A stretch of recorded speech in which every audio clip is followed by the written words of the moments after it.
Hi, this is Grandpa from Grammy Grandpa Read, and today's book is Scooby-Doo and the International Express. Looks like a train, doesn't it? Get positioned here. It's by Sonia and illustrated by Duendes del Sur. Jeepers, Daphne exclaimed. Look where we are. London, England. It's lucky Scooby won 5 train tickets across Europe. Only Scooby could win first prize for eating the most Scooby snacks, said Fred. All aboard the European Express, cried the train's owner, Roger Railton. Welcome to the final run of my grandfather's famous rail line. Why, is this the train's final run? Or why is this the train's final run? Asked Velma. I'll tell you as soon as we're on board the train, Velma, said Roger. That's my rival, Sam Snitch. I don't want him to hear the story. Roger invited the gang to join him in his office, which was a special car on the train. My grandfather worried we would run out of money one day. He hid his entire fortune, he told them. The only clue he left behind was this old deck of cards and this broken clock. Now we need money to fix the train, but we can't find it. Jinkies, said Velma. I can't believe no one noticed all the queens were missing from the card deck.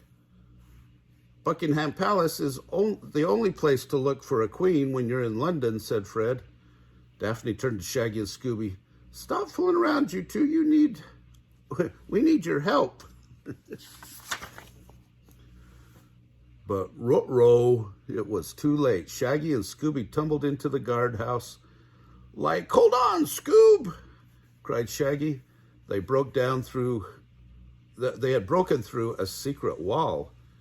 Jinkies, said Velma. It's another clue. This note says Leonardo da Vinci's famous smile.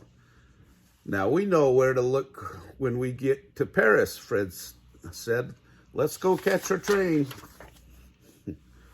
Roger was thrilled that Scooby and the gang had found a clue, but not everyone was happy about it. Zoinks! Cried Shaggy. Like I don't look now. It's spooky ghost is after us. Scooby and Shaggy escaped from the ghost. They were very happy to get off the train in Paris. Their first stop was at the Louvre, a famous art museum. Like, I'm glad to be off that creepy train. Hold still, Scoob, said Shaggy. He pretended to paint his buddy's picture. Scooby tried to stand still, but he tripped and knocked the Mona Lisa off the wall. Luckily, Fred was there to catch the painting, but not before a slip of paper flew out of the frame. Velma picked it up. You'll need a red scarf and your running shoes, she read. It sounds like we're going to run with the bulls, said Fred. Next stop, Spain. Back on the train, the gang shared their find with Roger, but before they could celebrate, the train went dark. A spooky warning from the ghost appeared.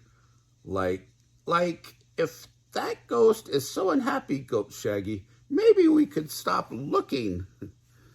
The ghost wrote, stop looking or you'll be sorry. It's on a window or a mirror? Probably a window, right? The rest of the gang wouldn't let Shaggy give up. When the train arrived in Spain, the gang joined the crowd running from the bowls. Like, the only clue I want to find here is a safe place to hide, cried Shaggy. Look, cried Fred. Come on, gang, we're almost to the finish line. As soon as the race was over, Shaggy and Scooby fell to the ground. Like, next time, let's skip the end and forget the race, panted Shaggy. I'm with you, Shaggy, said Daphne. She leaned in on the big bull statue. Jeepers, I think I just found a 4th clue, she cried. Velma grabbed it. Venice, here we come. Looks like it has lips and handcuffs. Wonder why that means Venice. Scooby and the gang almost didn't make it to Venice. late at that night, the ghost tried to stop them again. He unhitched the last train car. It raced back down the track. But thanks to Scooby and Shaggy's hard work, the gang made it back to the train. Like, this is the longest train ride ever, said Shaggy. I'm pooped, Scoob. Ree-roo, Scooby agreed. When the train arrived in Venice, the gang headed to the Grand Canal. The next clue must be hidden under the next clue must be hidden under the famous Bridge of Sighs, said Velma.